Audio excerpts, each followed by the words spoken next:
The week ahead continues. So today, we're also exploring the cutting-edge world of drone technology, its potential to revolutionize career paths for young people.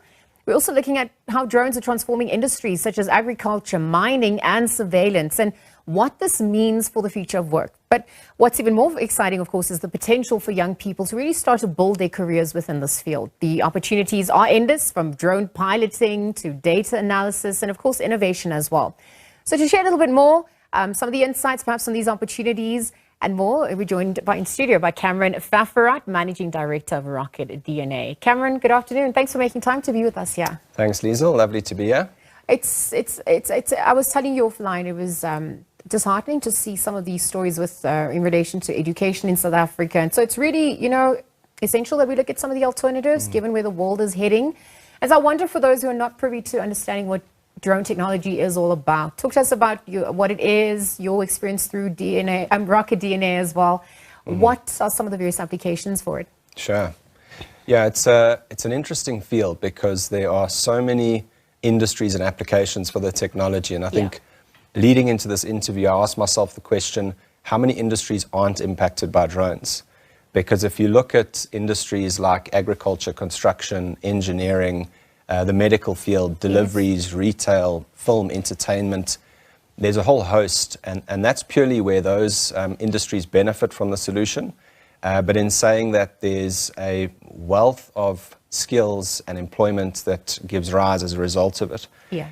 So fantastic opportunity, and I think, as you said, a nice silver lining considering some of the other ongoings in media at the moment. So let's get into some of those opportunities then, for those who couldn't get into university or just fascinated by the world of drone technology and what it entails. What does that value chain look like? I think the departure point for most people is around drone piloting. So you would immediately think the opportunity is to become a drone pilot. In saying that, some of the other opportunities, obviously with it being legally mandated by the South African CAA, or whichever CAA you form part of, there are posts that you need to occupy in terms of quality and safety and maintenance and technicians. You need to have software engineers, you need to have data analysts, you need suppliers from a hardware point of view that can support this ecosystem. And if we look at some of what's been happening around Ukraine and some of the other ongoings and, the US banning Chinese hardware, there really is a massive wave of growth, depending on which country you look at, 5 to 10% growth in this space. So those are some of the areas in which people can get involved from an employment point of view.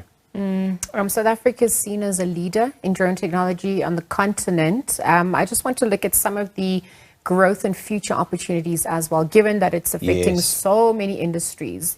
Let's look at that for those future projections. So I think the big one for us, perhaps as a business, drones aren't really that new. Maybe let me start there. 10 years ago, or over 10 years ago, we got the licenses to fly, the bulk of the entrants who were early on in the game. But that's been going for a while. That's kind of the status quo. The biggest change in the industry, and it's not in South Africa, it's not in Africa, but it's global, is this concept of remotely piloted drone docking stations. In other words, from the studio right now, we could launch in an air-conditioned environment, drinking an espresso in Mpumalanga or Mali or Mexico, multiple missions. And that's a trend that's come into the space, and drone as first responder, and it's really disrupting the drone sort of ecosystem. What it means is that the countries and companies who lead in that will be the go-to for this technology. So I think for context, essentially you'd have, in our case, you have one pilot who can pilot 5 stations, multiple locations, hundreds of kilometers away for different applications. And so that's really exciting. And as South Africans, we really are really proud of what the SACA has done in terms of the approval. And we're seeing countries in the DRC and Ivory Coast and Zambia reaching out to us to support them. So we're in a great position as South Africa to impart those skills and develop business here. I'm thinking about ethical questions that also arise given the use of it. What does that look like currently for South Africa in terms of usage and what's permissible? So I think there's 2 sides to this. The one is obviously your ordinary drones where pilots are in the field. There are requirements around the distance you can fly, the height you can fly. As an entity, the individual flying and the drone need to be in legal standing with the CAA. There's also a split between hobby hobby droning and commercial droning, of which hobby is probably 10 times the size in South Africa of normal commercial drone applications.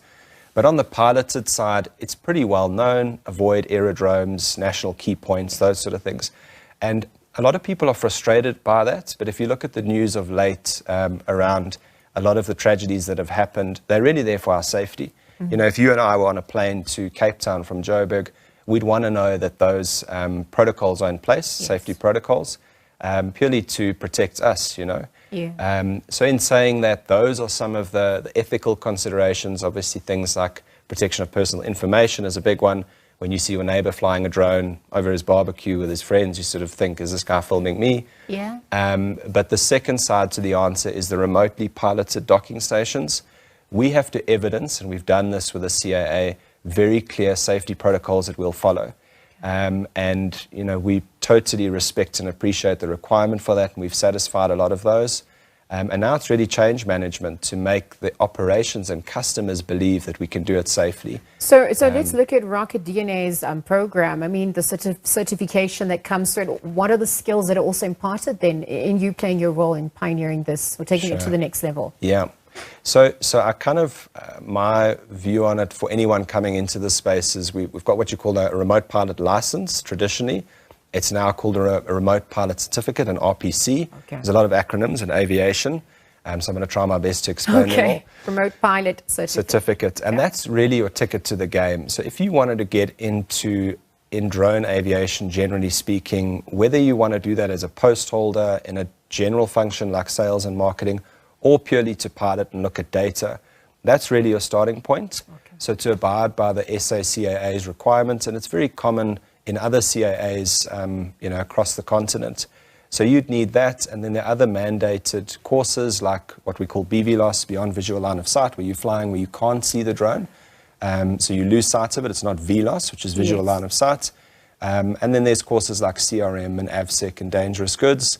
So we really get audited very similarly to airlines. And again, it's probably a good barrier or layer of governance because it means that drone operators do so responsibly.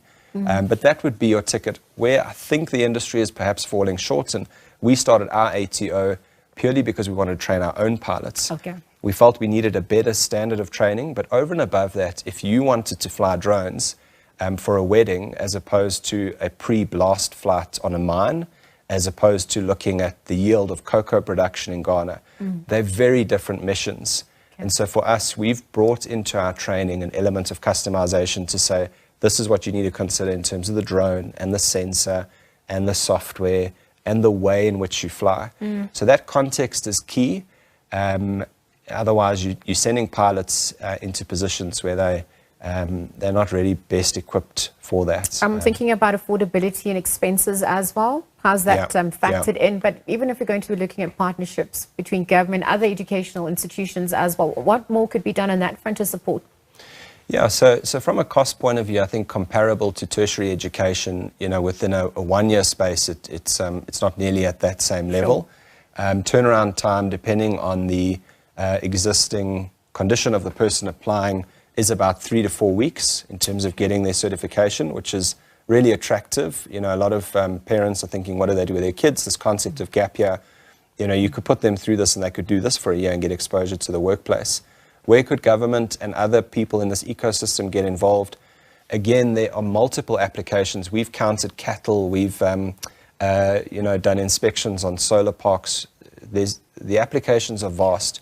And I think the starting point is to educate industry, or rather better inform industry around the value adds in terms of safety, efficiencies, and analytics for better decisions. And then from a government point of view, to potentially look at funding, ideally, more training institutes, physical training institutes and online throughout South Africa, because a lot of our solutions are sought after in countries outside of South Africa. So you're not only benefiting from an economy point of view in SA, but you're providing that to other countries, and that revenue sits in our GDP effectively. So whilst we're navigating job opportunities for the youth, you've obviously come out to play your part. Thank you for being part of this discussion and for sharing this useful information. Perhaps it can assist all those who are obviously tuned in. But Cameron Pfaffer this afternoon, Managing Director of RocketDNA, weighing in on the use of drone technology, the lay of the land in South Africa, and really where to from in terms of growth and future prospects as well. So we'll leave it there, take a quick ad break, and be right back after this. Stay tuned.